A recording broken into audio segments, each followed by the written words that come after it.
Suite à la demande d'un abonné, on se retrouve aujourd'hui pour un exercice sur les champs électrostatiques. Nous avons deux boules A et B en aluminium supposées ponctuelles qui possèdent des charges respectives.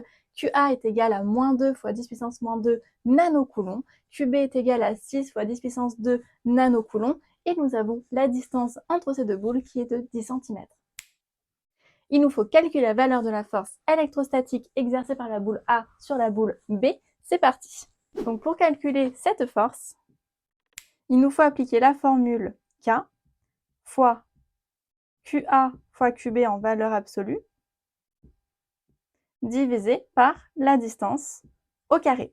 Si vous avez du mal avec cette formule, dites-vous qu'en fait c'est quasiment la même que la formule de la force gravitationnelle, sauf que pour la force gravitationnelle, le K n'est plus la constante K mais la constante G, et nous n'avons plus les charges de A et B, mais les masses de nos deux astres. Donc finalement, si vous connaissez l'une des formules, vous connaissez l'autre. Revenons à notre exercice. La valeur de K, normalement, elle vous est donnée. On va dire que c'est environ 9,0 fois 10 puissance 9.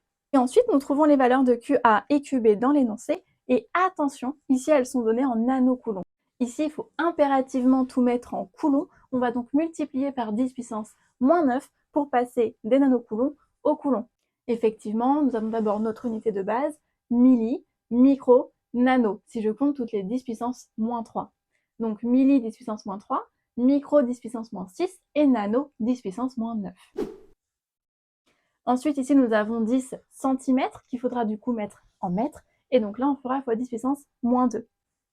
Ok, bah c'est parti, j'ai plus qu'à remplacer dans ma formule. Donc j'ai tout remplacé dans ma formule. J'ai donc directement dit que 10 puissance moins 2 fois 10 puissance moins 9, ça faisait 10 puissance moins 11. Ensuite, 10 puissance 2 fois 10 puissance moins 9, ça me donne 10 puissance moins 7. Et enfin, ici, j'ai mon 10 puissance moins 2 qui n'a pas bougé. J'effectue les calculs.